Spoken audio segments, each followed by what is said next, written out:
Good morning, everybody. I just wanted to give you a little update on how my watercress is doing. So even though the bucket drains pretty much all the way every night because the solar pump turns off when the sun goes down, I do have some of the watercress that is actually growing and adapting. I do need to fix that though, so that the pump continues to flow the water through and not turn off like that. But if you take a look, I have a lot of little areas where it's starting to turn into more of like the floating plant, and there's a lot of dieback too that I'll probably have to go in there and just pick things out. But it's doing well. It's doing better than I expected. I thought it was going to completely die, but it's still kicking and it looks like it's adapting, which is good, what I was hoping for. I'm about to go to Home Depot here in a little bit and get more lava stone, and then I'll probably also see if I can get some PVC piping so that I can create the drain over on this side and get that going. What else? Oh, and then I'll need the buffer underneath. Yeah, there's a couple things, like I mentioned in my last video, that I need to improve with this, but it's doing good. I got all my guppies over there. I don't know if you guys can see them, but they're all staying in the shade.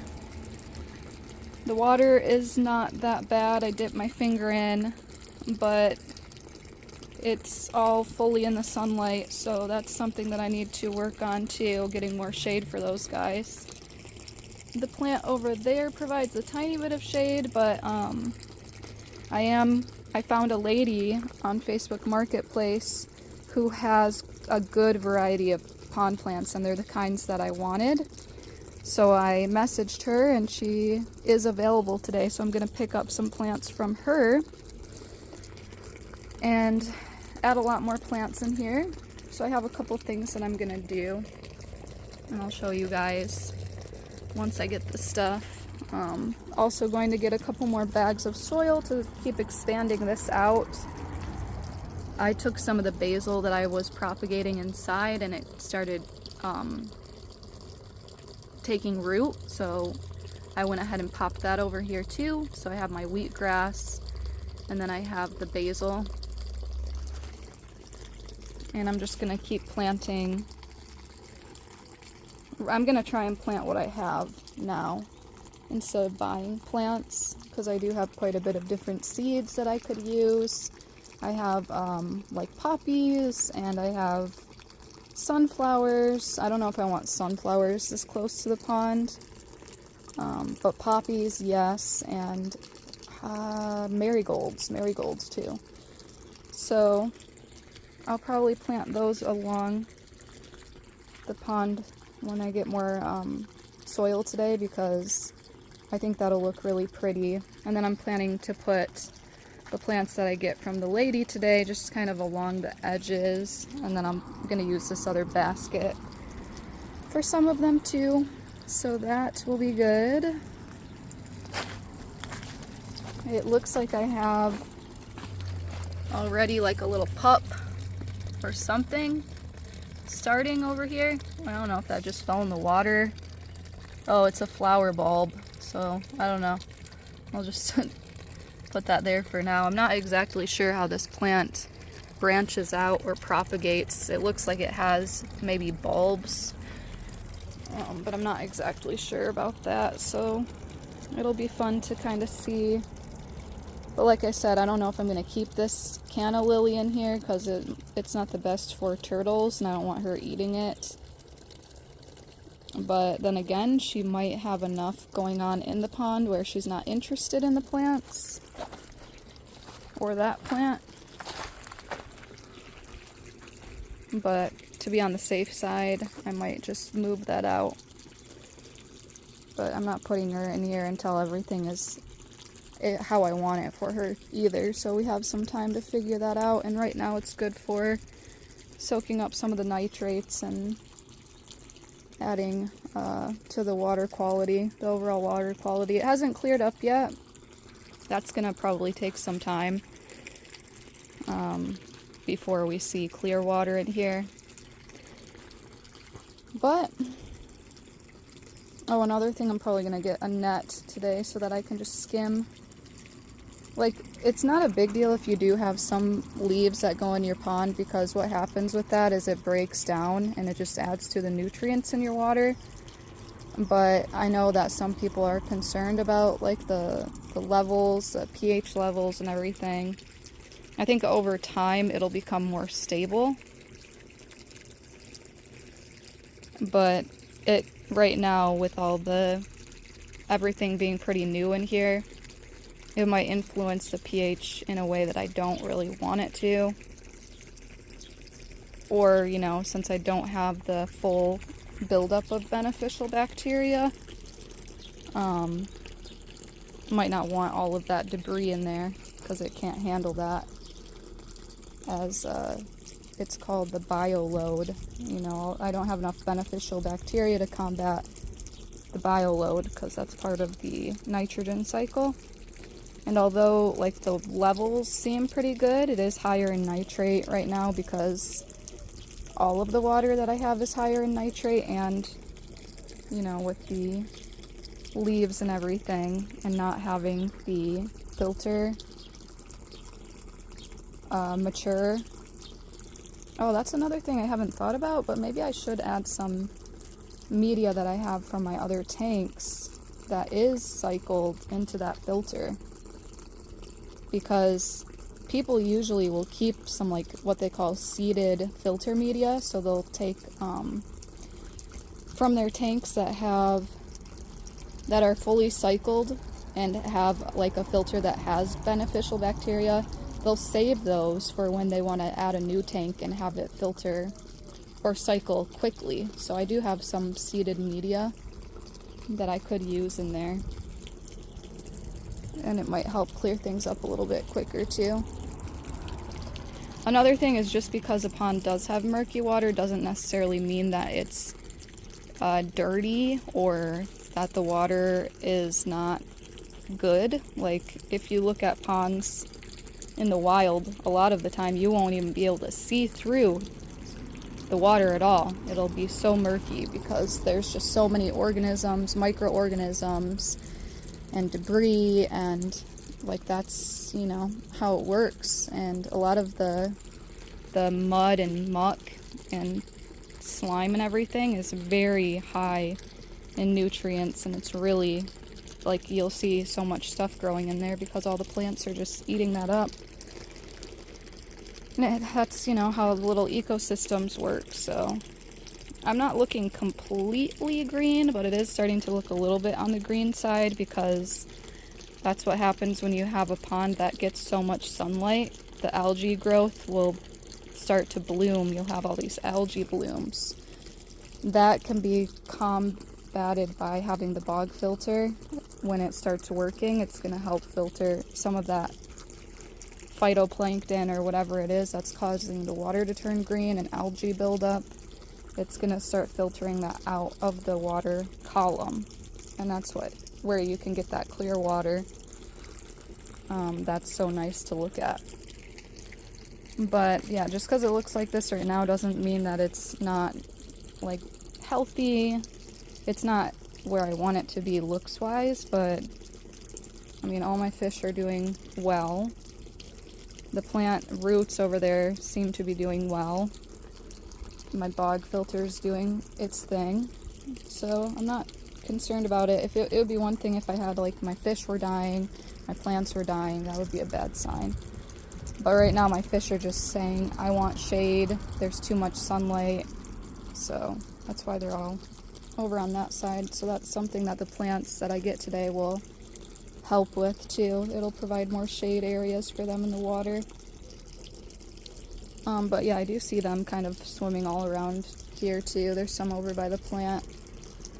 Alright, anyway, I'm gonna update you guys when I have all this stuff, and I'll let you know what plants I got.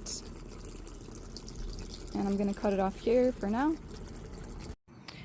All right, everyone. So I am back from all of my errands today. I went to Home Depot. I picked up some plants. The lady that I got the plants from was so nice, and she had a beautiful, just stunning pond that she had built in her backyard.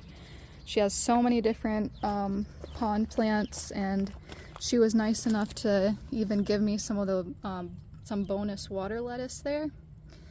So I ended up getting Yerba Mansa, which is this little white flower, and I know it looks like, I just have them kind of laying out right now because I still have to get this stuff out of my car, the other bag of lava rock and everything, so that I can you know, position them how I want them. But yeah, so she gave me the water lettuce as like a bonus plant, and she gave me a whole tour of her backyard, by the way, too. She has chickens, she has koi fish and goldfish and just this beautiful pond and a lot of different plants and fruit trees, and she has like a area where she propagates all her different pond plants too. Anyway, so I got water lettuce. I got the Yerba Mansa plant right there. And then I also got something called snowball plant.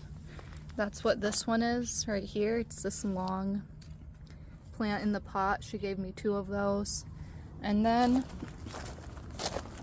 I got pennywort in here, which I'm going to just go ahead so that it doesn't dry out. I'm gonna put it in the pond area right there.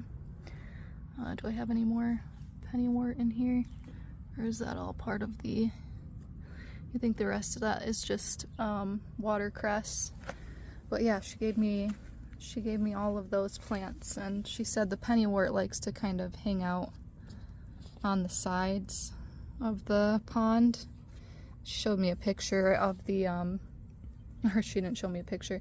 She showed me like an area in her yard where she has a little bridge, and on the sides of the bridge were pennywort, and it was doing really well. It needs like support along the edges of things, so I'll have to figure out how to position that in here. But if that pennywort takes off, I'm probably gonna put some of that in my tanks inside too, because I just love the look of the leaves. It's so pretty to me underwater, how it's almost like little lily pads under the water, because it grows pretty much all pond plants, not all of them, but a good chunk of them grow outside of the water and underwater, unless it's like Java moss or something. But even Java moss kind of will grow like on the outside of the water. It just has to be partially submerged, because I've used that on Panini's ramps before, and that was not fully in the water. You just got to make sure it doesn't completely dry out. But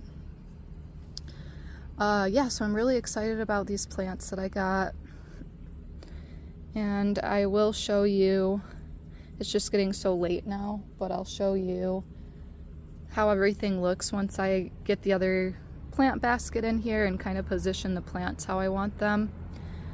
But I'm just so happy to have some like really great pond plants. She had so many, and they were all just doing really well, so hopefully these will take off in here and can start giving shade to the guppies that I have in here, and then that can be part of our, it'll definitely help with like the overall water quality as well. So plants are a must for sure. So I was so happy that she gave me some of that water lettuce too, because she had so much of it and I was kind of eyeballing it, but I didn't have a ton of money, so I'm like, I'll just get the 3 plants that I want the most, and she ended up giving them to me, so I thought that was super cool. Oh, and I also got like a parrot plant. It's like, it almost looks like hornwort. Where is it? It's on one of these plants over here. It's this one kind of growing out. Let's see if I can get a better. It's that like spiky looking one right there. She said it was like something parrot or something. I'm not exactly sure. But she gave me that one too, so I did get like a couple of two extra bonus plants. So I might go back to her and get some more, because she has a lot of different kinds, and I think it's best to just get your plants from people. There's just hasn't been a lot of people popping up on Facebook Marketplace that are getting rid of pond plants or that have like the kinds that I want. So I was really happy when I saw her listing come up with all those different plants, and she's really not that far either, so it was 100% worth it to go and get those plants from her. So yeah, I'm really excited. I'm going to go ahead and just start bringing some of the stuff that I got from Home Depot back here. I did get like some more bags of dirt that I'm gonna keep spreading along this way. I also looked at the different things that I needed for the bog filter, but I got overwhelmed with all the different PVC pipes and wanted to look back at Ozponds. That's what his channel is called. It's called Ozponds. I wanted to look back at some of his videos for bog filters and see the exact sizing and like the what's it called? The different fixtures that he had for the release valve and everything. Like I found a valve at Home Depot that would really work for it, but I couldn't find like the little seal, like the rubber seal that he uses. So I'm going to probably have to order that offline, or it might be a little bit easier for me to just order it offline. But that's something that I need to add on there. And then I need to add like the breathing pipe, and I need to add like the backflow pipe too. So there's a couple different components that I need still that I didn't end up getting at Home Depot when I went. And I completely forgot about the bottom thing that I wanted to add to create like the buffer underneath. So I don't have that either, but yeah, we'll have to see. I'm not sure. I'll have to play around with that and rework it. But yeah, I just wanted to show you guys. I have more plants that I added. Great plants. These are some of the best plants in my opinion to have in your pond. And I hope y'all are having a great weekend. I'll keep you up to date with what I'm doing over here. That looks like a mess over there, but I do have a lot of things sprouting up. Something that I saw at I'm just gonna call her the pond lady. Something that I saw at the pond lady's house that I thought was really pretty was that she had these like trellises that were covered with grapes, and she wanted to make like a tunnel almost that went all the way around her yard and provide shade that way, and I really like that idea. So I was thinking about maybe adding like one or two along here. I think that would look really cool, like for my sanctuary idea. But alright, I'm gonna cut it off there. Bye everyone.